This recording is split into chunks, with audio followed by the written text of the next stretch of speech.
Border jumpers continue to be an increasing problem, threatening the health and safety of the Belizean public. Majority of the persons infected with COVID-19 are border jumpers or have been in contact with someone who is. That number continues to increase as we saw over the weekend. Security forces are out patrolling the porous border to the north and west, but human resources are too little for the vast area.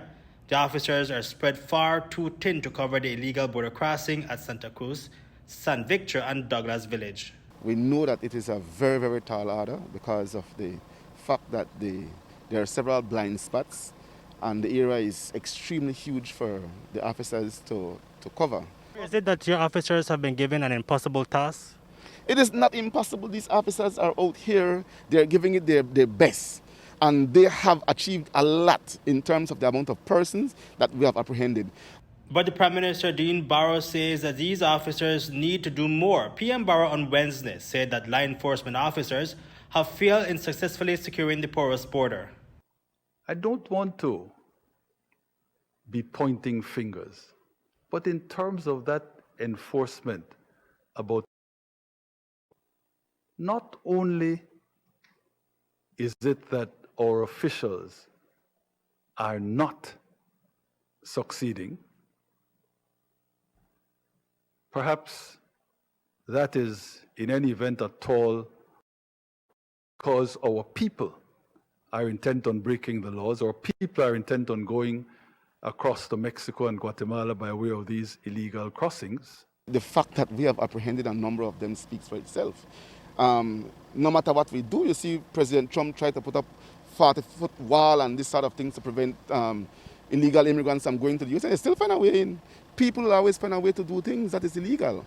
And there's nothing that we can do. If we say tomorrow we're going to deploy all the police and all the BDF and all the Coast Guard along the border areas, people are still going to find a way to come in. That is the reality of life. And the reality on the ground is that Belizeans are working with Mexicans. Out here it's a cat and mouse game. The police is not, the area is very large to patrol, and the police is not at the same, cannot be at all these places at the same time. So we win some, we lose some at the end of the day. But our presence out here is playing a role because police presence deters people. But there are some that won't listen and won't work with the police. They will want to do their own thing. How do you catch the mouse? Because they can be very sneaky and fast. Well, intelligence. We do have people that are willing to work with us out here, and we are using our partners and other agencies such as customs, immigration, to assist us in this fight. It's not something alone. Everybody has to work together. What are some of the common contraband items? Mainly beers. Beers are up to now. one get over there, and maybe some of the other villages, maybe like grocery items. And to make matters worse, law enforcement officers are also part of the contraband culture. That is one of the biggest challenges out here. The networks are very sophisticated. We do have some players that we are looking at, persons of interest, but everything takes time to catch them doing it in the act. So we are watching. When the time is right, the police will act. Reporting for News 5, Hipolito, Novelo.